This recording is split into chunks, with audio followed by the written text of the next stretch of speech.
الشيطان الرجيم بسم الله الرحمن الرحيم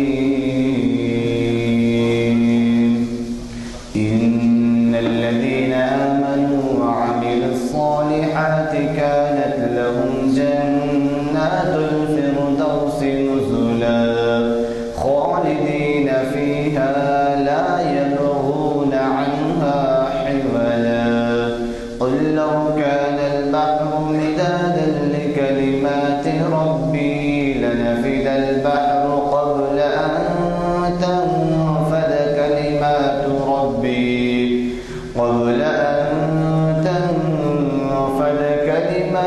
ربي ولو جئنا بمثله مددا قل إنما أنا بشر مثلكم يوحى إلي أنما إلهكم إله واحد فمن كان يرجو لقاء ربه فليعمل عملا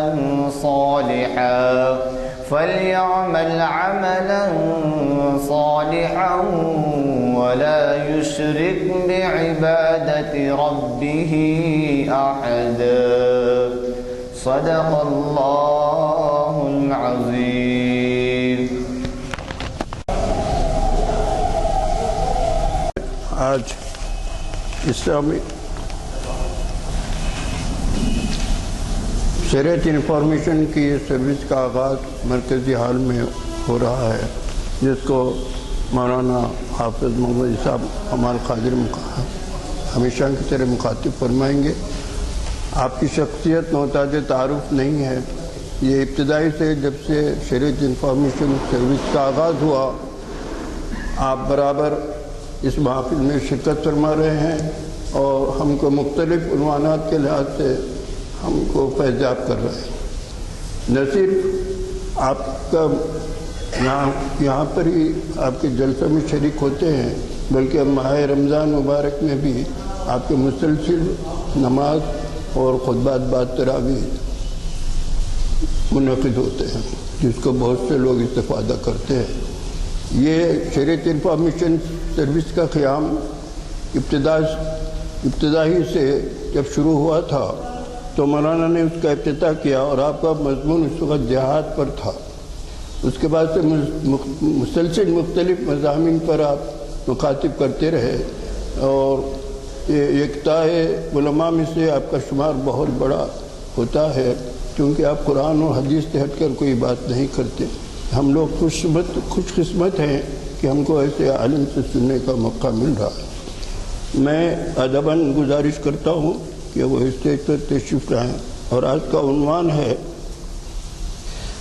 حج و قربانی کا مطلوبہ کردار. کیونکہ حج کا مہینہ ہے، قربانی کا بھی مہینہ قریب آ رہا ہے، یہ اس مطابقت رکھتا ہے. میں درخواست کرتا ہوں کہ وہ تشریف لائیں. السلام علیکم ورحمۃ اللہ وبرکاتہ. اعوذ باللہ السمیع العلیم من الشیطان الرجیم. بسم اللہ الرحمن الرحیم.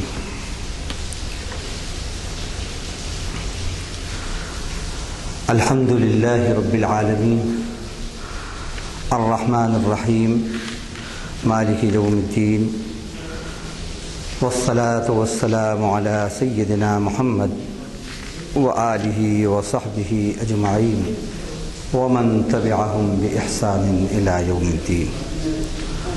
أما بعد،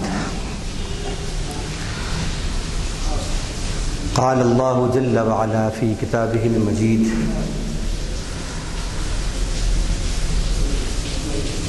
فمن فرض فيهن الحج فلا رفث ولا فسوق ولا جدال في الحج وما تفعلوا من خير يعلمه الله وتزودوا فإن خير الزاد التقوى واتقون يا أولي الألباب.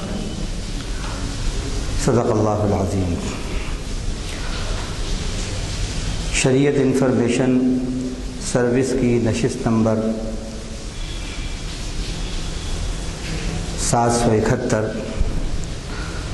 بعنوان حج اور قربانی کا مطلوبہ کردار بتاریخ 5 اگست 2019 مطابق 3 ذی الحجہ 1440 ہجری بروز پیر بوقت بعد عصر بمقام کانفرنس ہال مسجد عالیہ گن فاؤنڈری حیدرآباد تلنگانہ۔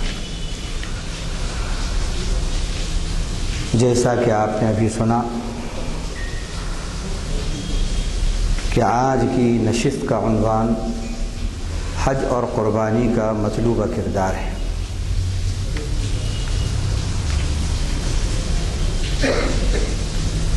اللہ تعالیٰ نے جو بھی مخلوق پیدا کی ہے اس میں 2 باتیں ہوتی ہیں،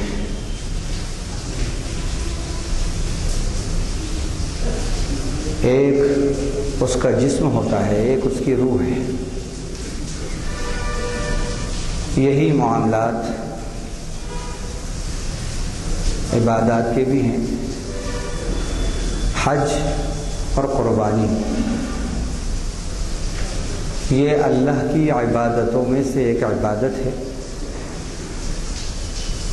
اور ہر وہ حکم جو اللہ نے دیا اس حکم کی تعمیل عبادت ہے۔ اصل میں عبادت نام ہے حکم خدا کی تکمیل کرنے کا بغیر کسی پس و پیش کے۔ ہر عبادت کا ایک فارم ہوتا ہے، ایک اس کی اسپرٹ ہوتی ہے، یعنی ایک اس کا قالب ہے، ایک اس کی روح ہے۔ جس طرح جسم بلا روح بے اثر ہوتا ہے، اسی طرح عبادت بلا روح بے اثر ہوتی ہے۔ حج بھی اللہ کی عبادتوں میں سے ایک عبادت ہے، قربانی بھی اللہ کی عبادتوں میں سے ایک عبادت ہے۔ اس کا بھی ایک فارم ہے اور ایک اسپرٹ ہے۔ فارم پر توجہ دی جائے اور اس کی روح جو ہے، اسپرٹ جو ہے، اس پر توجہ نہ دی جائے تو یہ بات اچھی نہیں ہے۔ یہ ایسا ہی ہے کہ جسم بلا روح اور پھول بغیر خوشبو، بلب یا لائٹ بغیر روشنی، یہ بالکل ایسی بات ہے۔ آج ہم یہ دیکھتے ہیں کہ ہمارے یہاں عبادتیں جو اپنا اثر نہیں دکھا رہی، ایسا جیسا کہ اسلاف کی زندگی میں وہ انقلاب لایا کرتی تھی اور اپنا اثر دکھاتی تھی اور نمایاں اثر دکھاتی تھی۔ ایک شخص کی زندگی عبادت سے پہلے جیسی تھی، جب اس نے عبادت شروع کی، اللہ کی بندگی شروع کی، عبادت اللہ کی بندگی اس نے جب وہ شروع کی تو اس کی زندگی میں نمایاں انقلاب اور نمایاں اثر ظاہر ہوتا تھا۔ ہمارے یہاں یہ دیکھتے ہیں کہ جتنی نمازیں اس وقت نہیں پڑھی جاتی ہوں گی اب پڑھی جاتی ہیں، جتنی مساجد کی تعداد اس وقت نہیں تھی اب ہے، جتنے حج اور روزے اور زکوٰۃ اس وقت ادا کرنے والے نہیں تھے اب ہیں،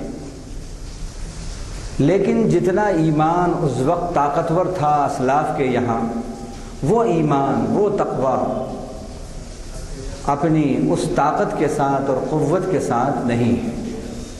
اس کی وجہ یہ ہے کہ قالب پر تو توجہ خوب دی جاتی ہے، جسم پر، فارم پر تو خوب توجہ دی جاتی ہے، لیکن اس کی جو اسپرٹ ہے اس پہ توجہ نہیں دی جاتی۔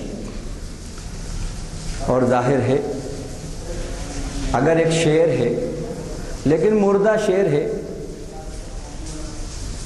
تو اس سے کوئی بھی نہیں ڈرتا اور وہ اپنا کچھ بھی اثر نہیں دکھاتا۔ بالکل اسی طرح اگر عبادتوں کی روح نکل جائے تو وہ عبادتیں بے جان ہو جاتی ہیں، اور بے جان چیز مؤثر نہیں ہوتی، متاثر ہوتی ہے۔ مؤثر کسے کہتے ہیں؟ اثر ڈالنے والا، اور متاثر اثر قبول کرنے والا۔ زندہ جو ہے وہ اثر ڈالتا ہے، مردہ جو ہے اثر قبول کرتا ہے۔ جہاں ہاتھ رکھ دیا رکھ لیا، جہاں اٹھایا اٹھا لیا، جہاں لے چلے چلے، جس قبرستان میں دفن کرنے لے چلے چلے۔ کیوں؟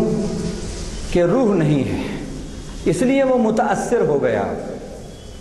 اور جہاں روح ہوتی ہے، جسم کے ساتھ جہاں روح ہوتی ہے، قالب کے ساتھ جہاں روح ہوتی ہے، فارم کے ساتھ جہاں اسپرٹ ہوتی ہے، وہاں پر پھر مؤثر ہوتا ہے وہ شخص، اثر ڈالنے والا ہوتا ہے، اثر ڈالنے والا ہوتا ہے۔ دیکھیے جسم کے اندر بیفور 40 زیادہ بیماریاں نہیں دیکھنے کو ملتی، لیکن جیسے ہی کراس کیا 40 تو اس وقت یہ دیکھا جاتا ہے کہ اب یہ جسم جو ہے مختلف امراض کو فیس کرنے لگتا ہے، اور جیسے جیسے بڑھاپے کی طرف چلتا ہے ویسے ویسے بیماریاں اس کا پیچھا کرتی ہیں۔ کیوں؟ اس لیے کہ اس کے اندر وہ جو قوت مدافعت تھی، وہ قوت مدافعت، ڈیفینس پاور جو تھا، اس کے اندر کمی آ گئی۔ جب اس میں کمی آتی ہے تو پھر بیکٹیریا جو ہیں غالب درجے میں آ جاتے ہیں، اور پھر وہ جسم مغلوب ہونا شروع ہو جاتا ہے۔ بالکل اسی طرح ہر عبادت کی ایک روح ہے، وہ ہے تقویٰ، وہ ہے تقویٰ۔ اللہ جن باتوں سے ناراض ہوتے ہیں ان سے بچنا، ہر عبادت کی روح یہی ہے۔ اگر وہ صفت ہمارے اندر آ گئی، جسے ریزسٹنس پاور کہہ سکتے ہیں آپ، وہ اگر آ گئی ہماری عبادتوں میں، وہ جتنی طاقتور ہوئی اتنی زیادہ ابلیسی بیکٹیریا جو ہیں ان کو ایکسپیل کیا جا سکتا ہے، اور وہ جتنی کمزور ہوگی اتنا ہی ابلیسی بیکٹیریا جو ہیں گھیر لیں گے، اور پھر انسان مغلوب ہو جائے گا شیطانی اور طاغوتی طاقتوں کے سامنے۔ تو حج جو ہے اسلام کے ارکان میں سے 5واں رکن ہے۔ اللہ تعالیٰ نے قرآن مجید میں جہاں اس کے فارم کا ذکر کیا ہے وہیں اس کے اسپرٹ کا بھی ذکر کیا ہے۔ اب اس کے قالب پر تو بہت آپ سنتے رہتے ہیں، فضائل پر بھی سنتے رہتے ہیں، مسائل پر بھی سنتے رہتے ہیں، اور مختلف قسم کی ورکشاپ ہوتی ہیں اور تربیتی کیمپ لگتے رہتے ہیں، اس میں یہ سب باتیں آتی ہیں۔ لیکن ضرورت اس بات کی ہے کہ حج کے جو مطالب ہیں اور قربانی کے جو مطالب ہیں، اس کے جو ریکوائرمنٹس ہیں، اس پر توجہ دی جائے، اس روح کو جگایا جائے کہ حج اور قربانی کا ریکوائرڈ کیریکٹر کیا ہے اور اس کے ریکوائرمنٹس کیا ہیں، اس کے مطالب کیا ہیں، ان پر توجہ دی جائے تو انشاءاللہ یہ حج اور قربانی ایمان کی بیٹری کو خوب چارج کرنے والے بنیں گے۔ ایمان کی بیٹری کی بھی چارجنگ ہوتی ہے۔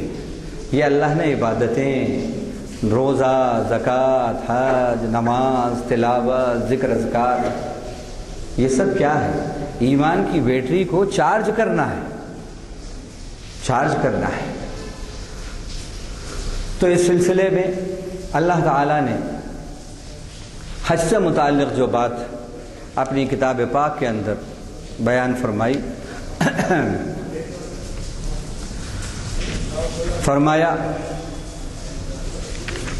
وَلِلَّهِ عَلَى النَّاسِ حِجُّ الْبَيْتِ مَنِ اسْتَطَاعَ إِلَيْهِ سَبِيلًا۔ آل عمران آیت نمبر 97۔ اللہ فرماتے ہیں لوگوں پر اللہ کے لیے حج کرنا ہے، یہ نہیں کہا للناس۔ حج کس کے لیے کرنا؟ اللہ کے لیے کرنا، عبداللہ کے لیے نہیں، ریاکاری کے لیے نہیں، نام نمود کے لیے نہیں، برکتوں کے لیے نہیں، وہ تو خود بخود بائی پروڈکٹ ہے، وہ تو خود بخود آئیں گے۔ اللہ کے لیے حج لوگوں پر ہے، ان لوگوں پر جو اس کی طرف جانے کا راستہ رکھتے ہیں۔ اس کی تشریح حضرت ابن عباس رضی اللہ عنہ نے فرمائی، استطاعت سے مراد الزاد والراحلہ، توشہ اور سواری ہے، جس کو اللہ تعالیٰ نے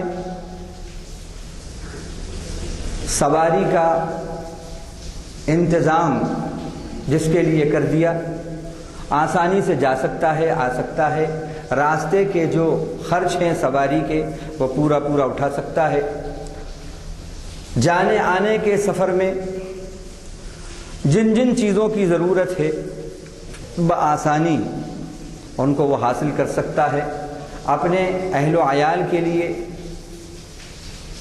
جانے سے لے کر آنے تک خرچ دے کے جا سکتا ہے۔ تو اب اس پر جیسے ہی وہ صاحب استطاعت ہو گیا، اب اس کے اوپر حج فرض ہو گیا۔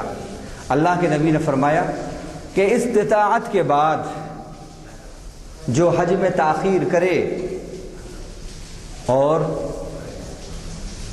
پھر اس کے اندر لیت و لال کرے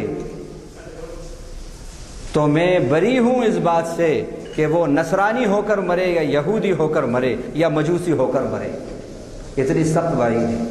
ہمارے یہاں یہ دیکھا گیا، اب آپ جا کر دیکھ لیجئے اس کے نظارے حج ہاؤس وغیرہ میں، اور دیکھ لیجئے انڈیا، پاکستان اور بنگلہ دیش جتنے بھی حاجی یہاں سے جاتے ہیں ان میں 70% وہ ہوتے ہیں جو اوور ایج ہوتے ہیں، ریٹائرڈ ہو گئے، سب ہو گیا، چلو بھائی اب اللہ میاں کو بھی کچھ یاد کر رہے ہیں۔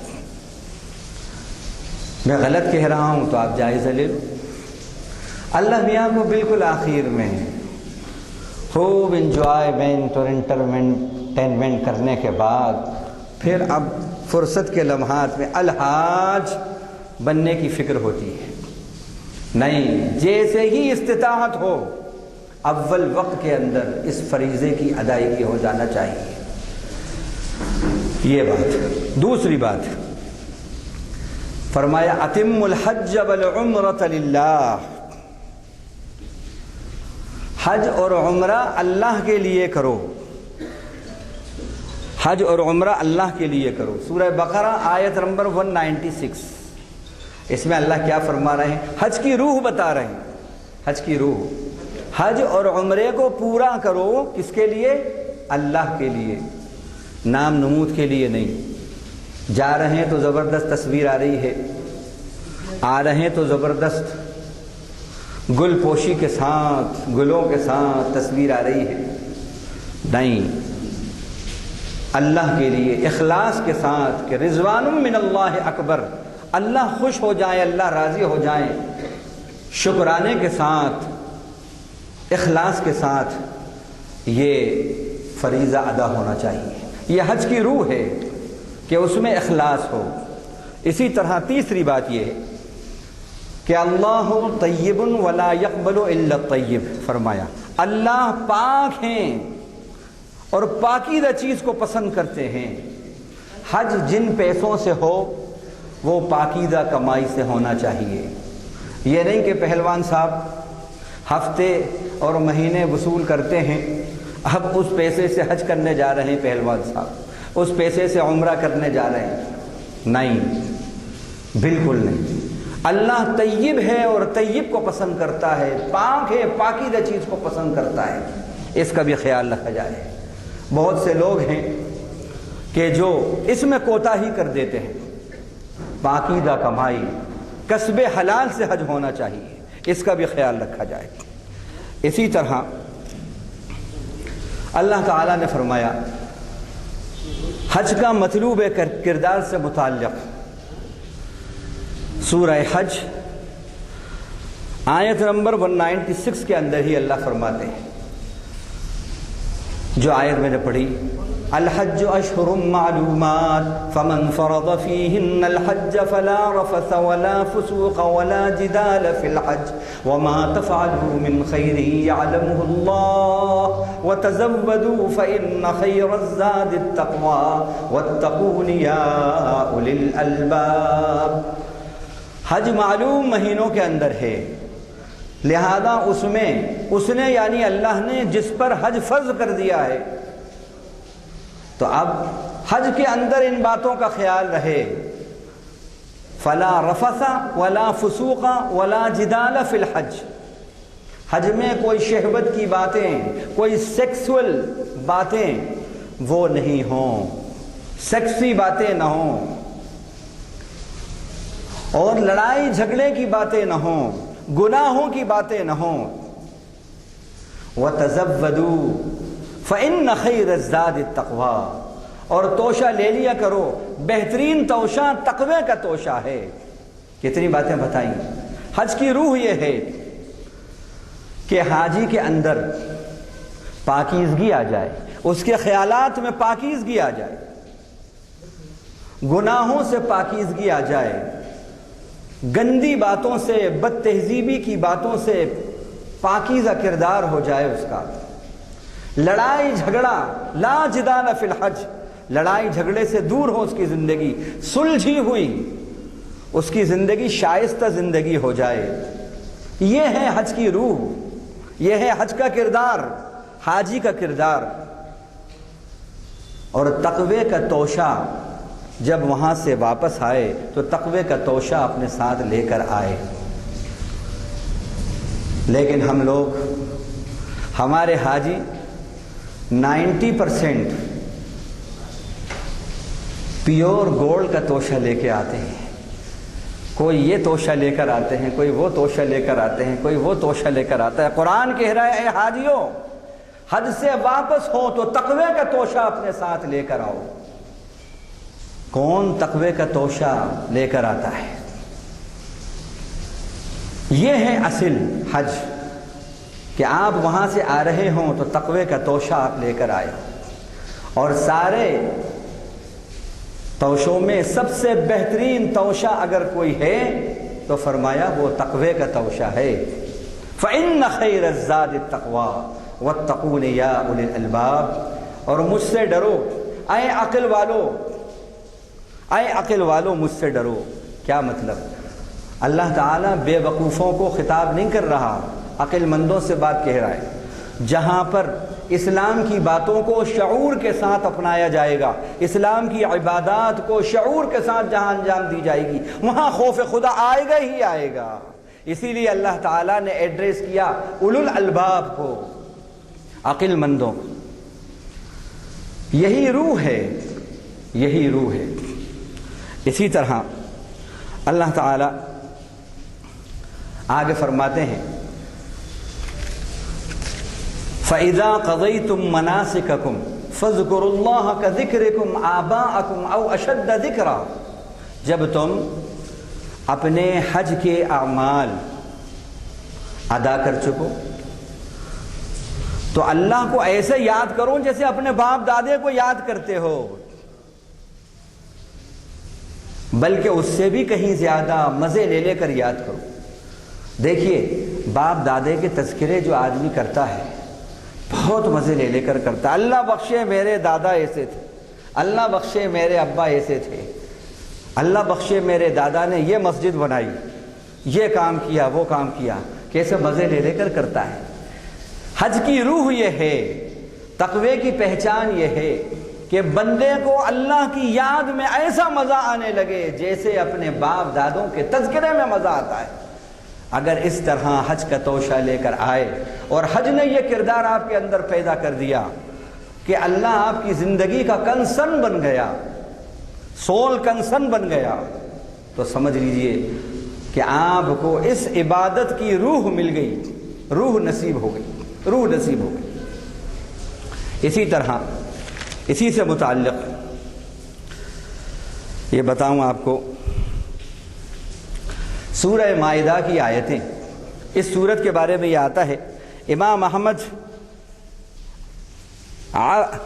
عبید بن حمید ابن جریر طبرانی اور بیہقی رحمہم اللہ نے حضرت اسماء بنت یزید سے اور ابو عبید نے محمد بن کعب قرظی رضی اللہ عنہ سے روایت کیا ہے کہ سورۃ المائدہ حجۃ الوداع میں مکے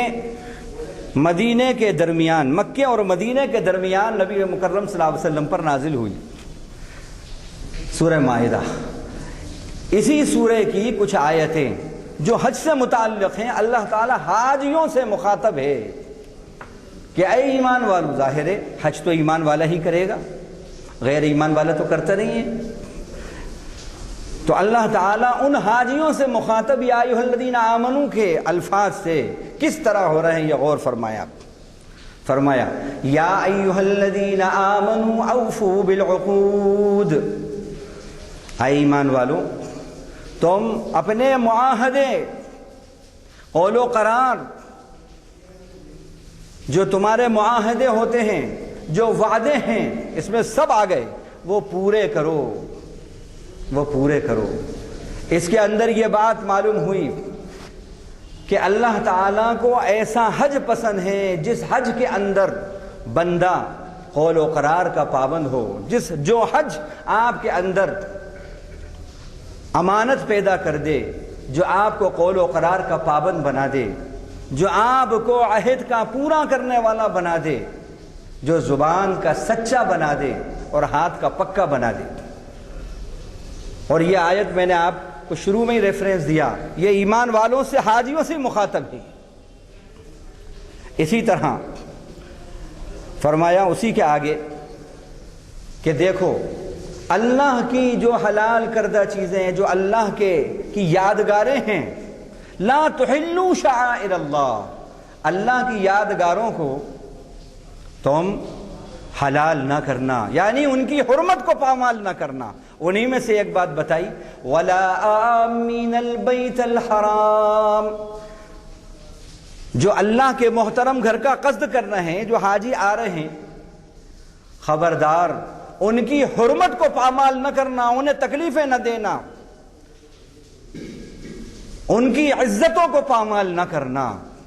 اور پھر اس کے بعد کیا کہا کہ جو اس لیے آ رہے ہیں حج کرنے، اللہ کے گھر کا اس لیے قصد کیا ہے انہوں نے کہ یبتغون فضلا من ربہم ورضوانا، یہ دیکھیے یہ حج کی روح ہے، یہ حج کی اسپرٹ ہے، وہ اس لیے حج کو آئے ہیں، اس لیے حج کو آتے ہیں کہ اللہ کی رضا کے وہ طلبگار ہیں، اللہ کی خوشنودی کے وہ طلبگار ہیں، فضل کے طلبگار ہیں، اس کی مہربانی کے طلبگار ہیں، اور اس کی خوشنودی کے وہ طلبگار ہیں۔ اس سے یہ معلوم ہوا کہ حاجی جو حج کرے اس کا مقصود اور مطلوب صرف اور صرف فضل رب اور رضائے رب ہونا چاہیے۔ اتم الحج والعمرۃ للہ میں بھی یہی بات ہے، اخلاص نیت ہو، ریاکاری سے احتراز ہو اور پرہیز ہو۔ اسی طرح اس کے بعد فرمایا بہت اہم بات، اس کی شان نزول میں یہ آیتیں بھی آتی ہیں کہ اللہ کے نبی صلی اللہ علیہ وسلم جب 6 ہجری کے اندر عمرے کے لیے نکلے تھے تو مکے کے قریش نے آپ کو روک دیا، تو آپ مقام حدیبیہ پہ رک گئے، پھر وہ صلح حدیبیہ ہوئی مشہور۔ اب چونکہ ان کو عمرہ کرنے سے روک دیا گیا تھا، اب یہ جا رہے ہیں حج کرنے کے لیے، نبی مکرم صلی اللہ علیہ وسلم کے ساتھ ہیں، یہ حجۃ الوداع ہے، آپ نے ایک ہی حج کیا ہے۔ سن 9 ہجری کے اندر یہ آیتیں اتر رہی ہیں، سورہ مائدہ اتر رہی ہے۔ صحابہ کے دل میں یہ بات آئی کہ انہوں نے ہم کو اللہ کے گھر جانے سے روکا تھا، ان کے دل میں یہ آیا کہ اب ہم انتقام لیں گے، کچھ انتقامی جذبے کا خیال آیا۔ اللہ وہ ہے کہ وَلَقَدْ خَلَقْنَا الْإِنسَانَ وَنَعْلَمُ مَا تُوَسْوِسُ بِهِ نَفْسُهُ، ہم نے پیدا کیا ہے انسان کو، اور جو دل میں تمہارے خیالات آ رہے ہیں ہم اسے بھی جانتے ہیں۔ اللہ کو ان کے ان وساوس کا، ان خیالات کا علم ہو گیا۔ اللہ تعالیٰ نے آگاہ کیا ان کو، کیا کہہ کر آگاہ کیا؟ وَلَا يَجْرِمَنَّكُمْ شَنَآنُ قَوْمٍ أَن صَدُّوكُمْ عَنِ الْمَسْجِدِ الْحَرَامِ أَن تَعْتَدُوا وَتَعَاوَنُوا عَلَى الْبِرِّ وَالتَّقْوَى وَلَا تَعَاوَنُوا عَلَى الْإِثْمِ وَالْعُدْوَانِ وَاتَّقُوا اللَّهَ إِنَّ اللَّهَ شَدِيدُ الْعِقَابِ۔ دیکھو، تمہیں کسی قوم کی دشمنی اس بات پر آمادہ نہ کرے، دشمنی اس بات پر ان سے تمہاری کہ انہوں نے تمہیں مسجد حرام سے روکا تھا، یعنی تمہیں عمرہ نہیں کرنے دیا تھا، تمہیں واپس ہونا پڑا تھا۔ کہیں یہ بات تمہیں اس بات پر آمادہ نہ کرے کہ ان سے تم دشمنی کرو۔ پھر فرمایا تعاونوا علی البر والتقوی، نیکی اور تقوی کے کاموں میں ایک دوسرے کو کوآپریٹ کرو۔ ولا تعاونوا علی الاثم والعدوان، گناہ کے اور سرکشی کے کاموں میں ایک دوسرے کی مدد مت کرو۔ کتنی اہم بات کہی ہے، اس کے اندر ذرا غور کریں۔ یہ وہ باتیں ہیں کہ حج سے جانے سے پہلے خوب اسٹڈی ہونا چاہیے ان باتوں کی۔ یہ ہے حج کا کردار۔ حاجی صاحب کو ایسا کردار اپنے اندر پیدا کرنا ہے کہ دشمن کے ساتھ بھی ناانصافی نہیں کرو۔ اگر دشمن سے تمہارا سابقہ پڑا اور اب اس وقت تم پوزیشن میں ہو انتقام لینے کی، تو خبردار اس وقت بھی اس کے ساتھ کوئی ناانصافی کا عمل نہ ہو۔ یہ معمولی بات ہے، یہ کردار کا اعلیٰ درجہ ہے، اعلیٰ درجہ ہے۔ عام طور پہ یہ ہوتا ہے، کسی سے مخالفت ہو گئی، کسی سے دشمنی ہو گئی، تو اس کی جتنی برائیاں اچھائیاں ہیں وہ سب برائیاں بن جاتی ہیں۔ اگر اس کے اندر 50% اچھائیاں ہیں، 50% برائیاں ہیں، تو وہ جو اچھائیاں ہیں وہ بھی سب کی سب برائیاں ہو جاتی ہیں، اس میں بھی کیڑے پھر نظر آنے لگتے ہیں۔ یہ عام طور پہ دیکھا گیا۔ نہیں، حج یہ مزاج پیدا کرتا ہے، اپنے اندر منصفانہ مزاج پیدا کرو، منصفانہ مزاج، کہ دشمن کے ساتھ بھی، تمہارے دشمن کے ساتھ بھی تمہاری طرف سے زیادتی نہیں ہو، کوئی زیادتی نہیں ہو، ناانصافی نہ ہو۔ یہ کردار ہے، یہ روح ہے، یہ روح ہے حج کی۔ اسی طرح فرمایا حرمت علیکم المیتہ، حرمت علیکم المیتۃ والدم واللحم، یہ کہہ کر فرمایا کہ وما ذبح علی النصب وان تستقسموا بالازلام وما اہل لغیر اللہ بہ، اس سے اوپر ہے غیر محل الصید وانتم حرم، جب تم احرام کی حالت میں ہو تو شکار بھی نہیں کرنا، جانور کا شکار بھی نہیں کرنا، اور اگر کسی نے تمہارے لیے شکار کی نیت سے شکار کر کے روکا ہے تو اس میں سے بھی ایک ذرا سا لقمہ بھی نہیں چکھنا۔ اللہ کے نبی کے پاس ایک شخص نے شکار کر کے پہلے سے کچھ رکھا، کہا اللہ کے نبی آپ نوش فرمائیں۔ آپ نے کہا نہیں، ہم اس کو نوش نہیں کریں گے، کیونکہ اس نیت سے یہ شکار کیا گیا، ہمارے لیے نہیں کریں گے۔ اللہ کا نبی عمل کر کے بات کو بتاتے ہیں۔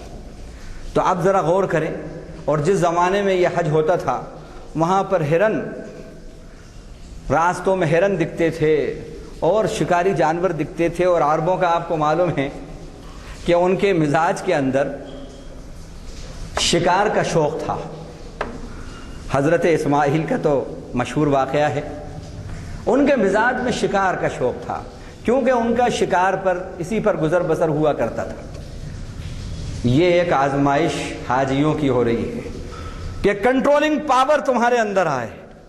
یہ سکھایا گیا یہ ٹریننگ دی گئی، یہ ٹریننگ دی گئی، کنٹرولنگ پاور کی ٹریننگ دی گئی کہ اگر تم احرام کی حالت کے اندر ہو اور پھر شکار تمہیں نظر آ رہا ہے، پاس سے بھی گزر رہا ہے، خبردار خبردار شکار نہیں کرنا۔ قابو پا چکے ہو، قابو پانے کے بعد اس میں کیا بتایا جا رہا ہے؟ حکم خدا کی پابندی، باوجود اس کے کہ آپ کے طبیعت کے اندر بہت اٹریکشن ہے اس عمل کے کرنے کا، لیکن نہیں، خدا کا حکم ہے نہیں، خدا کا حکم ہے نہیں، تو حکم رب کو حکم نفس پر پریفرنس دینا، یہ سکھاتا ہے حج، یہ سکھاتا ہے حج، یہ ہے تقوی۔ یہ جو اللہ نے کہا تزودوا فإن خیر الزاد التقوی، اے حاجیوں تقوی کا توشہ لے لیا کرو، یہ سب اس کی تشریح ہے، تقوی کے توشے کی تشریح ہے، یہ سب اس کی تشریح ہے۔ اور آپ ایک بات اور سمجھ لیں، توشے سے کون فیض یاب ہوتا ہے؟ جس کی بھوک کھلی ہوتی ہے وہی، اور جو اسے کھولتا ہے، جو کھائے گا وہی فیض یاب ہوگا، اور جو بیمار ہے، جو توشے کو بند رکھتا ہے بھوک کے وقت میں، وہ بھوکا ہی مر جائے گا، وہ توشہ اس کے لیے کسی کام کا نہیں ہے۔ تو حاجی صاحبان یہ جو توشہ لے کر آتے ہیں، ذرا اپنے معاملات میں، اپنے گھروں میں، اپنی سیاست میں، اپنی تجارت میں، اپنی قیادت میں، اپنی معاشرت میں، ذرا یہ ڈیوائن ٹفن جو ہے تقوی کا جو توشہ ہے، ذرا اس کو کھولیں، دیکھیں پھر اس میں کیا کیا لے کر آئیں، کیا کیا ہے اس کے اندر۔ یہ سب احکام خدا کی پابندی، یہ سب تقوی ہے۔ تو یہاں پر اللہ تعالیٰ نے سیلف کنٹرول کا مزاج بتایا کہ حکم خدا جب آ جائے، لاکھ تمہارے اندر کتنا ہی جاذبیت، اس کے اندر کتنی ہی جاذبیت ہو، کتنی ہی کشش ہو، کتنا ہی دل چاہ رہا ہو، لیکن نہیں، خبردار شکار نہیں کرنا۔ اس سے سیلف کنٹرول کی ٹریننگ دی گئی ہے۔ یہ انٹولڈ سٹوری ہے حج کی، اس پر بات ہونا چاہیے۔ ہمارے اسلاف کا حج ایسا ہی تھا، ان کے اندر یہی مزاج تھا، یہی مزاج۔ اسی طرح اس کے بعد فرمایا اب حج کی روح جو ہے کہ شرک کا خاتمہ ہو، حاجی کے اندر، حاجی کا کردار شرک سے پاک ہو، حاجی کا کردار جھوٹ سے پاک ہو، حاجی کا کردار ریاکاری سے پاک ہو۔ اللہ تعالیٰ نے یہ بات بتائی، فرمایا سورہ حج کے اندر فَاجْتَنِبُوا الرِّجْسَ مِنَ الْأَوْثَانِ وَاجْتَنِبُوا قَوْلَ الزُّورِ حُنَفَاءَ لِلَّهِ غَيْرَ مُشْرِكِينَ بِهِ۔ جب تم حج کر چکو تو اب جو بقیہ زندگی ہے اے حاجیوں تمہاری، جھوٹ سے بچتے رہنا، جھوٹ سے بچتے رہنا۔ آج ہم یہ دیکھتے ہیں الحاج بھی ہیں اور خوب جھوٹ بول رہے ہیں، الحاج حاجی صاحب بھی ہیں اور خوب خیانتیں ہو رہی ہیں، حاجی صاحب بھی ہیں اور لوگوں کے حقوق بھی دبائے بیٹھے ہیں، حاجی صاحب بھی ہیں اور فرائض کا بھی جنازہ نکال رہے ہیں۔ یہ کیا ہے؟ خوب جھوٹ پر کاروبار چل رہا ہے، رشوتوں پر کاروبار چل رہا ہے، سود پر کاروبار چل رہا ہے۔ اللہ کیا کہہ رہے ہیں؟ جب تم حج کر چکو تو اب فَاجْتَنِبُوا الرِّجْسَ مِنَ الْأَوْثَانِ وَاجْتَنِبُوا قَوْلَ الزُّورِ، دو باتوں کی پابندی کرو۔ ایک، بتوں کی گندگی سے بچو، یعنی شرک سے بچو، تمہاری زندگی سے شرک نکل جائے۔ اگر حج سے پہلے کی زندگی میں کچھ شرکیہ باتیں تھیں تو اب حج کے بعد کی زندگی ان شرکیہ باتوں سے پاک ہو جائے، پاک ہو جائے، توحید تمہارے اندر آ جائے، توحید خالص تمہارے اندر آ جائے، اللہ پر یقین کامل تمہارے اندر آ جائے، اور اس کا ثبوت یہ ہے کہ صداقت تمہارے اندر آ جائے۔ وَاجْتَنِبُوا قَوْلَ الزُّورِ، جھوٹ سے بچو۔ لیکن ہم یہ دیکھ کر بڑا افسوس ہوتا ہے، بڑا افسوس ہوتا ہے کہ کتنے لوگوں سے سابقہ پڑا جن کا جھوٹ پر ہی کاروبار ہے، جھوٹ پر ہی کاروبار ہے۔ تفصیل کا وقت نہیں ہے، نہیں تو میں کچھ مثالیں دیتا آپ۔ جھوٹ پر کاروبار ہے، میڈ ان حیدرآباد ہے اور میڈ ان انڈیا ہے، اور کہتے ہیں میڈ ان جاپان ہے۔ کتنی ایسی چیزیں ہیں، اور الحاج ہیں، الحاج ہیں۔ اگر حج کے بعد جھوٹ نہیں چھوٹا آپ کا، جھوٹ ختم نہیں ہوا، حج کے بعد شرکیہ باتیں آپ کی زندگی سے نہیں نکلی، حج کے بعد بدعات اور خرافات آپ کی زندگی سے نہیں نکلی، حج کے بعد اللہ کے احکام کی پابندی آپ کی زندگی میں نہیں آئی، حج کے بعد اخلاص آپ کی زندگی میں نہیں آیا، حج کے بعد لوگوں کے ساتھ، دشمنوں کے ساتھ بھی انصاف کرنے کا مزاج اگر نہیں آیا، تو پھر بس ایسا ہے کہ روح بلا جسم، جسم بلا روح ہے۔ وہ قالب تو ہے، لقب تو لگ گیا الحاج کا، لیکن اس کے اندر اسپرٹ نہیں ہے، روح نہیں ہے۔ اور وہ جسم جس میں روح نہ ہو وہ جسم بیکار ہے، وہ خوشبو، وہ پھول جس میں خوشبو نہ ہو وہ پھول بیکار ہے، وہ بلب جس میں روشنی نہ ہو، وہ چراغ جس میں روشنی نہ ہو وہ چراغ بیکار ہے، وہ چراغ بیکار ہے۔ تو اللہ تعالیٰ نے اس کے اندر بہت اہم بات بتائی۔ اب دیکھیے حج کے اندر جو طواف کرتے ہیں، کیوں اللہ کو کیا پڑی تھی پریکرما کرانے کی؟ اس میں کیا حکمت ہے؟ کبھی اس پر غور کیا؟ 7 جو چکر لگاتے ہیں اطراف میں، جو 7 چکر لگاتے ہیں، اس میں کیا اسپرٹ ہے؟ اس کی اسپرٹ کیا ہے؟ بیت اللہ بیچ میں ہوتا ہے، مرکز میں، اس کو مرکز بیچ میں رکھ کر اطراف میں حاجی اس کا طواف کرتا ہے۔ اس کی روح کیا ہے؟ اس کی روح یہ ہے، وہ اپنے آپ سے اللہ سے یہ کہتا ہے عملی طور پر، اے اللہ، جیسے یہاں میں نے تیرے گھر کو بیچ میں رکھ کر اس کے اطراف میں گھوم رہا ہوں، اسی طرح یہاں سے جانے کے بعد پوری زندگی میں تجھ کو اپنا مرکزی توجہ بنا کر، مرکز توجہ بنا کر پوری زندگی تیری عبادات، تیری مرضیات کے اطراف ہی گھومے گی میری۔ یہ ہے اس کی روح، یہ روح ہے طواف کی، طواف کی روح یہ ہے۔ اسی طرح سفید لباس، انٹیلرڈ لباس، یہی ثابت ہے نبی صلی اللہ علیہ وسلم سے۔ اس میں کیا ہے بھائی؟ کوئی سے بھی لباس میں حج ہو سکتا تھا، سلے ہوئے لباس میں بھی ہو سکتا تھا، لیکن وہ سفید لباس، انٹیلرڈ لباس، اسی کو کیوں وہ کیا، سلیکٹ کیا؟ مردے کا لباس میں بھی یہ 2 باتیں ہوتی ہیں، ایک انٹیلرڈ ہوتا ہے، ایک ایک دم وائٹ ہوتا ہے، سفید ہوتا ہے۔ تو جب یہ احرام باندھ لو، جب یہ لباس پہن لو، تو اپنی موت کو یاد کرو، اپنی موت کو یاد کرو کہ اب بقیہ زندگی جتنی بچی ہے وہ سب رب کو اپنی زندگی کا مرکز توجہ بنا کر اس کے اطراف میں ہماری زندگی گھومے گی۔ جیسے ایٹم کا ایک نیوکلیس ہوتا ہے، ایٹم کا نیوکلیس ہوتا ہے، بالکل اسی طرح اپنی زندگی کا نیوکلیس رضوان من اللہ اکبر، اللہ کو بنایا جائے، اور پھر جو رب پسند کرتے ہیں وہی ہم کریں گے، جو رب کو ناپسند ہے وہ نہیں کریں گے۔ یہ ہے حقیقی طواف، یہ ہے طواف کی اسپرٹ، طواف کی روح، یہ ہے، یہ طواف کی روح ہے۔ اسی طرح رمی جمار کے اندر اللہ کے نبی صلی اللہ علیہ وسلم نے وہاں ایک بڑی اچھی بات کہی۔ آپ نے فرمایا، بہت اہم بات کہی آپ نے فرمایا ایاکم والغلف ایاکم والغلو فی الدین فانما اہلک من کان قبلکم الغلو فی الدین۔ سنن نسائی کی یہ حدیث ہے اور حدیث کا نمبر ہے 3057۔ آپ صلی اللہ علیہ وسلم نے جب یہ دیکھا کہ لوگ کنکریاں مارنے میں کچھ غلو کر رہے ہیں، جیسا کہ آج کل دیکھا گیا، بعض حضرات کو دیکھا اس نے بڑے بڑے پتھر مارے ہیں، بعض کو دیکھا اپنا نیا جوتا وہ اتار کر پھینک رہے ہیں، بڑا غصہ۔ نہیں، آپ نے فرمایا ایاکم والغلو فی الدین، دین میں غلو سے بچو، غلو سے بچو، اس لیے کہ غلو جو ہے اسی غلو نے تم سے پہلے کی قوموں کو ہلاک کر کے رکھ دیا، ہلاک کر دیا۔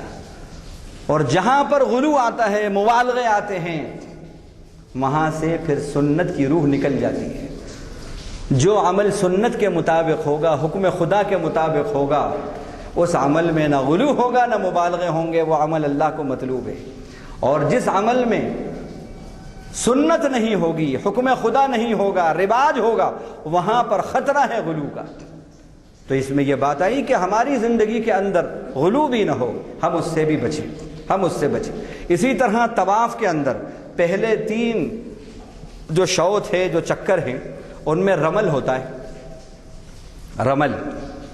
رمل تھوڑا سا ذرا تیز پیر اٹھا کے چلنا، 3 شوط 3 چکر ایسے ہوتے ہیں، ذرا تیز پیر اٹھا کر تھوڑا سینہ اٹھا کر ابھار کے چلنا۔ اور اصطباغ ہوتا ہے، اصطباغ یعنی اپنے دائیں کاندھے سے نیچے جو احرام ہے اسے کر لیتے ہیں، اس طرف لے آتے ہیں۔ یہ 3 چکر میں، اور پورے چکر میں، اصطباغ تو پورے چکر میں رہتا ہے، جو رمل ہے وہ 3 چکروں میں۔ اس میں کیا راز تھا؟ اللہ کو یہ ادا بڑی پسند آئی۔ آپ صلی اللہ علیہ وسلم جب حج کرنے پہنچے تو آپ نے دیکھا، اور یہ بات آپ کے کانوں میں آئی کہ مشرکین مکہ یہ کہہ رہے ہیں کہ مسلمانوں کو مدینے کی، وہاں کی فضا نے کمزور کر دیا ہے، یہ بڑے کمزور ہو گئے ہیں۔ آپ صلی اللہ علیہ وسلم نے کہا آپ ذرا رمل کرو، تھوڑا اکڑ کے چلو، اور یہ استباغ اس طرح استباغ کرو۔ یہ کیا ہے؟ اس سے یہ آج، اور یہ اتنے اللہ کو یہ ادا پسند آئی کہ اس کو مشروع کر دیا، مسنون کر دیا۔ اس میں کیا حکمت ہے، کیا راز ہے؟ اس میں یہ حکمت ہے کہ احکام خدا کو اس انداز میں پیش کرو کہ تم ڈیفینسو پوزیشن میں نہ ہو بلکہ افینسو پوزیشن کے اندر ہو۔ جو تمہارا مخالف ہے احکام خدا، اس کے اوپر اچھا اثر ڈالیں، وہ تمہیں کمزور نہ سمجھے۔ یہ اس کے اندر یہ بات ہے۔ اسی طرح احرام کے اندر کچھ چیزوں کی پابندی ہوتی ہے، ناخن نہیں کاٹ سکتے، تیل نہیں لگا سکتے، خوشبو نہیں لگا سکتے، یہ چیزوں کی پابندی ہوتی ہے۔ یہ کیا ہے؟ اب لاکھ دل چاہ رہا ہے آپ کو یہ سب کرنے کا، لیکن نہیں، پابندی، حکم خدا کی پابندی، اپنے اندر سیلف کنٹرول یہاں بھی پیدا کیا گیا۔ اچھا، اسی طرح حدیث کے اندر آتا ہے کہ تم میں سے جو شخص یہ چاند کو دیکھے، یہ حدیث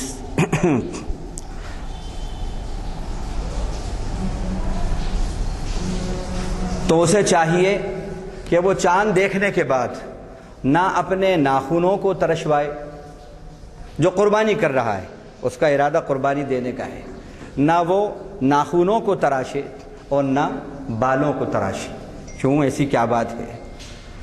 حج کے اندر، اب یہ بیچارہ حج کو نہیں گیا، نہیں جا سکا، لیکن اللہ نے اس کو بھی کم سے کم قربانی کر رہا ہے، یہ تو اللہ نے اس کو بھی محروم نہ رکھا، اس کو بھی کم سے کم اس وقت کے ثواب میں شامل کر دیا کہ اس کو مشابہت کر دی اس شخص سے۔ محرم جو احرام کے اندر ہے اس کے اوپر بھی پابندی ہے کہ وہ اللہ کے گھر کو جا رہا ہے، بیت اللہ کے لیے جا رہا ہے، اب اس کو اس پر ثواب ہے، اور ایک والہانہ کیفیت ہے اللہ کے عشق میں، اللہ کے محبت کے اندر ایک والہانہ کیفیت ہے، سفر کر رہا ہے، جا رہا ہے، تاکہ اس کے اندر بھی تھوڑا سا حلیہ عاشقان خدا کا اس کے اندر بھی آ جائے، تو یہ اس کے اندر ایک بات اس میں یہ بڑی اہم آئی، یہ بتائی گئی۔ اسی طرح آپ صلی اللہ علیہ وسلم نے وہاں پر سعی ہے، سعی کے اندر حضرت حاجرہ اور آپ صلی اللہ علیہ وسلم اللہ تعالیٰ نے ان کی اس سعی کو اتنا پسند کیا کہ رہتی دنیا تک جب حاجی حج کرے گا تو سعی کو ایک رکن بنا دیا، حج کا رکن بنا دیا۔ اب وہاں پر نبی صلی اللہ علیہ وسلم صفا پر چڑھ کے جب وہاں رکتے، آپ قبلے کے در رخ کرتے اور پھر چوتھا کلمہ پڑھتے تھے آپ، لا الہ الا اللہ وحدہ لا شریک لہ لہ الملک ولہ الحمد وہو علی کل شیء قدیر۔ پھر اس کے بعد یہ الفاظ ادا کرتے تھے، لا الہ الا اللہ وحدہ وانجز وعدہ ونصر عبدہ وہزم الاحزاب وحدہ۔ یہ مسنون ہے۔ جب آپ صفا سے مروہ پہ جاتے تو ادھر رخ کرتے اور آپ یہ چوتھا کلمہ جسے ہم کہتے ہیں، حالانکہ کوئی اس کا نام چوتھا کلمہ نہیں ہے، کلمہ توحید وغیرہ ہے، یہ پڑھتے آپ اور یہ الفاظ پڑھتے۔ اسی طرح پھر جب وہاں سے صفا پہ مروہ سے صفا آتے، پھر یہاں رکتے، پھر قبلے کے ادھر رخ کرتے، پھر یہی پڑھتے۔ اس میں کیا بات ہے؟ مکہ مکرمہ فتح ہوا 9 ہجری میں 10 ہجری میں، اور آپ صلی اللہ علیہ وسلم جب حج کے لیے نکلے ہیں تو آپ شکرانے کے طور پر کعبے کے در دیکھتے ہوئے اللہ کے شکرانے میں یہ کلمات کہتے ہیں جو آخری وَهُوَ عَلَى كُلِّ شَيْءٍ قدیر کے بعد ہے، لا الہ الا اللہ وحدہ، نہیں ہے کوئی معبود سوائے اللہ کے، وہ تنہا ہے، اس کا کوئی شریک نہیں، وَأَنْجَزَ عَبْدَهُ، اور اس نے اپنے بندے سے جو وعدہ کیا تھا وہ پورا کیا۔ وہ وعدہ کیا تھا؟ اذا جاء نصر اللہ والفتح ورأیت الناس يدخلون فی دین اللہ افواجا، وہ وعدہ پورا کیا، جو درجوں قبل لوگ اسلام میں آ رہے ہیں۔ تو آپ صلی اللہ علیہ وسلم شکرانے کے طور پر وہ بات کہہ رہے ہیں، اپنے بندے سے جو وعدہ کیا تھا وہ پورا کیا۔ اور ایک وعدہ تھا وعدکم اللہ مغانم کثیرۃ تأخذونہا، وہ بھی پورا ہوا۔ پھر فرمایا وَنَصَرَ عَبْدَهُ، اور اپنے بندے کی جس نے مدد کی اسی ہستی کو سارا شکر، ساری حمد، ساری ثنا سزاوار ہے۔ وَهَزَمَ الْأَحْزَابَ وَحْدَهُ، یہ اس پر میں بتانا چاہتا ہوں، یہ الفاظ وَهَزَمَ الْأَحْزَابَ وَحْدَهُ کیا معنی ہے؟ اور اسی نے تنے تنہا سارے لشکروں کو شکست دے دی۔ ہم کچھ نہیں ہیں، ہمیں جو فتح و نصرت ملی ہے یہ سب اور سب مالک کا فضل اور مالک کا کرم ہے۔ ان الفاظ پر توجہ دے کر، ان دعاؤں پر توجہ دے کر، ان کا بیک گراؤنڈ معلوم کر کے پھر ان دعاؤں کو پڑھیں تو ایک بڑی اسپرٹ پیدا ہوتی ہے۔ حج کے اندر اسپرٹ پیدا ہوتی ہے کہ جو کچھ بھی زندگی کے اندر خوشحالیاں آ رہی ہیں، کامیابیاں مل رہی ہیں، فائدے اور نعمتیں حاصل ہیں، ان سب کا کریڈٹ اللہ کو دینا آ جائے، شکرانہ اور شکر ہمارے مزاج کے اندر آ جائے۔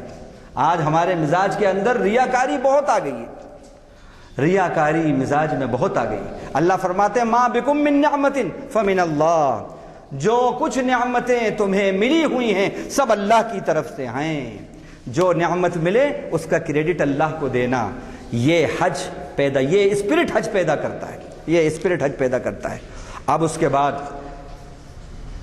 حلق کی بات آتی ہے۔ یوم النحر ہے، 10 تاریخ ہے، حلق ہوتا ہے۔ جو حج تمتع کرے گا اس کے لیے قربانی ہے، حج قران والے کے لیے بھی، حج افراد والے کے لیے نہیں۔ اب یہ قربانی کر دی، پھر اس کے بعد اب حلق کے لیے جو حلق کراتے ہیں یعنی سر منڈاتے ہیں، آپ صلی اللہ علیہ وسلم نے ان کے لیے دعا کی ہے۔ اب ذرا غور کریں کہ اس کا کیا مطلب ہے۔ قربانی کرنے کے بعد صاف ستھرے ہو کر پھر غسل کر کے پھر حلق کرایا، اس کے بعد پھر غسل ہوا، پاکیزہ ہو گئے، کیا مطلب؟ اللہ نے فرمایا جب حج تمہارا ہو جائے تو سورہ حج کے اندر ہے میل کچیل اپنا سب دور کرو۔ اسلام نفاست پسند، نظافت پسند مذہب ہے، نفاست کو پسند کرتا ہے۔ الطہور شطر الایمان، پاکی آدھا ایمان ہے۔ اور ان اللہ یحب المتطہرین، اللہ پاک صاف رہنے والوں کو پسند فرماتے ہیں۔ طہارت کا مزاج بھی ہمارے اندر پیدا ہو، یہ حلق ہمیں یہ بتاتا ہے۔ اب قربانی جو ہے اس کی روح اللہ تعالیٰ نے اس طرح بیان کی کہ لن ینال اللہ لحومها ولا دماؤها ولکن ینالہ التقوی منکم، ہرگز اللہ کو نہ ان کا خون پہنچتا، جانوروں کا، قربانی کے جانوروں کا، نہ گوشت پہنچتا، بلکہ جو تمہارا تقوی ہے، تمہاری پرہیزگاری و خدا ترسی ہے، وہ اللہ کو پہنچتی ہے۔ اس میں قربانی کی روح اللہ تعالیٰ نے بتا دی، اللہ تعالیٰ نے بتا دی۔ آج ہم یہ دیکھ رہے ہیں کہ قربانی کی جو روح ہے وہ روح ہمارے اندر سے نکلتی جا رہی ہے۔ قربانی قرب سے بنی ہے، کیا معنی ہے؟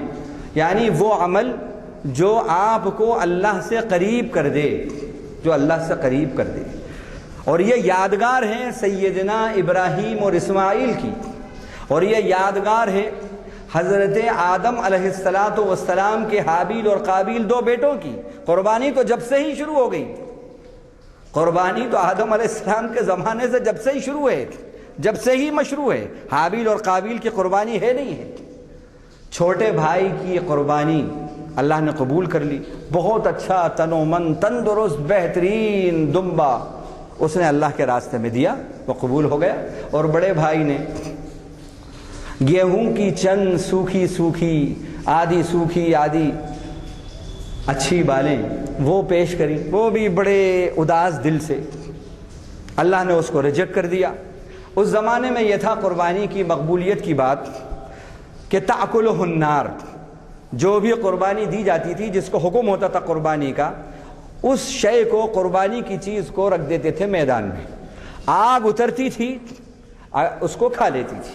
اگر آگ نے کھا لیا تو سمجھا جاتا تھا کہ وہ قربانی اللہ کی یہاں مقبول ہے. قرآن میں موجود ہے تأکلہ النار.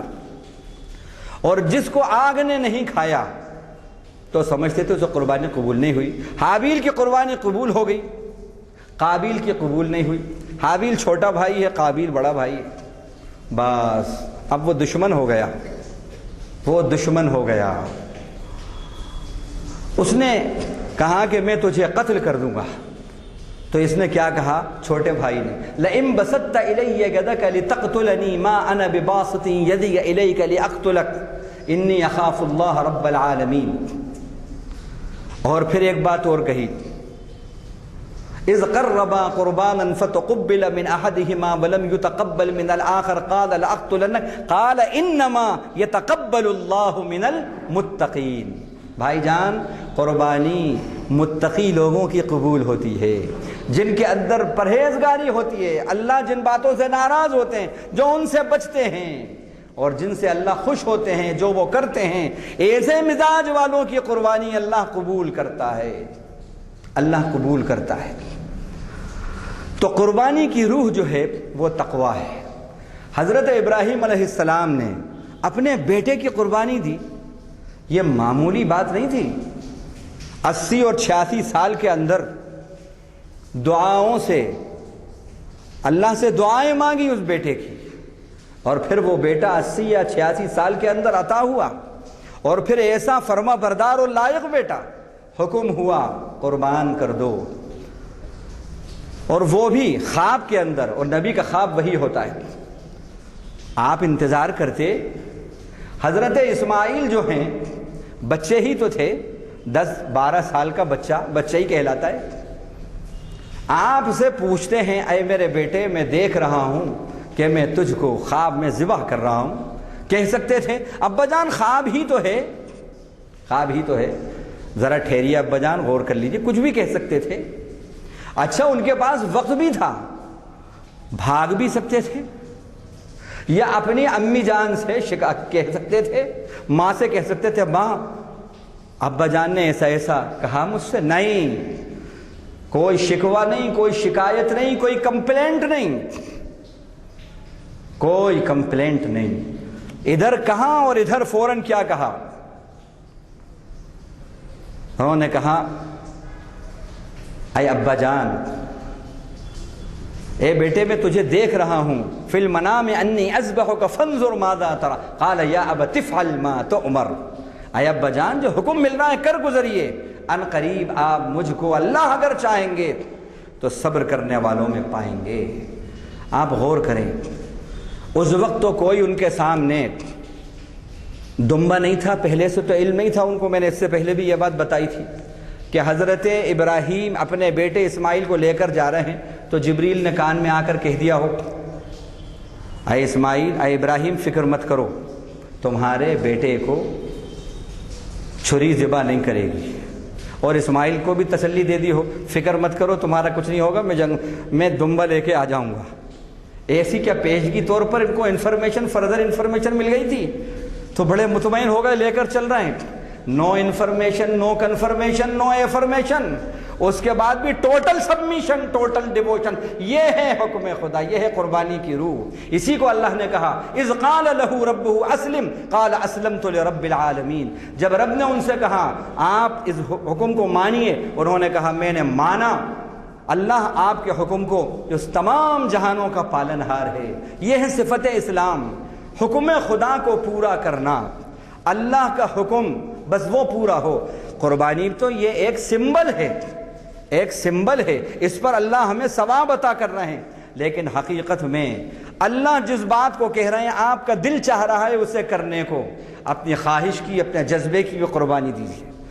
بہت سی ایسی چیزیں ہیں جو حرام ہیں، جھوٹ حرام ہے، غیبت حرام ہے، رشوت حرام ہے، شرکیہ باتیں حرام ہیں، اور اللہ جن باتوں کو ناپسند کرتے ہیں بہت سی ایسی چیزیں ہیں وہ حرام ہیں۔ اللہ کی خاطر ان کو قربان کرو، اپنے اس خواہشات اور جذبات کو قربان کرو، یہ ہے قربانی کی روح۔ رات میں 12 بجے جانور لائے اور صبح 7 بجے سب سے پہلے کاٹ دیا، لاؤ جلدی سے، بعد میں دوسروں کو پہنچانا، ذرا تلی اور گردے جلدی سے لے آؤ کھا لیں، بس خالی ایک فارمیلٹی ہے جو پوری ہو رہی ہے۔ اصلاً یہ ہے اللہ کے حکم کو قربانی کی حد تک پورا کرنا، جبکہ کوئی انفارمیشن نہیں ہے، کوئی کنفرمیشن نہیں ہے، کوئی ایفرمیشن نہیں ہے، صرف اور صرف رب ذوالجلال کا حکم ہے، ہمیں پورا کرنا ہے۔ انجام کیا ہوگا جس نے حکم دیا ہے وہ جانے، کیونکہ اللہ جس چیز کا حکم دیتے ہیں وہ نقصان والی چیز نہیں ہوتی، فائدے ہی فائدے والی چیزیں ہیں۔ یہ ہے قربانی کی روح۔ آج کمپٹیشن والی قربانی ہے، ان کا آپ کا کتنا، ان کا 20,000 کا، اور ان کا الحمدللہ پورے محلے میں کسی کا نہیں تھا، 50,000 کا تھا، اتنا فٹ اونچا تھا۔ اور پاکستان میں تو ابھی ایک بکرے کا معلوم ہے 3 لاکھ کا بکرا، 2 لاکھ کا بکرا۔ یہ کمپٹیشن، ایک دوسرے پر ہوڑ، یہ قربانی، یہ ریاکاری کی قربانی ہے، اللہ کو بالکل پسند نہیں ہے، اس میں اسپرٹ نہیں ہے، قالب تو ہے اسپرٹ نہیں ہے، فارم تو ہے اسپرٹ نہیں ہے، بیکار ہے، بیکار ہے۔ تو اللہ تعالی ہمیں جو اس عبادت کی، قربانی کی اور حج کی جو روح ہے، اللہ تعالیٰ اپنے کرم سے، اپنے فضل سے ہمیں وہ روح عطا کرے۔ آخر میں حجۃ الوداع کا جو خطبہ جو آپ صلی اللہ علیہ وسلم نے دیا ہے، اس کی کچھ باتیں کہہ کر ایک 3 منٹ میں بات ختم کرتے ہیں۔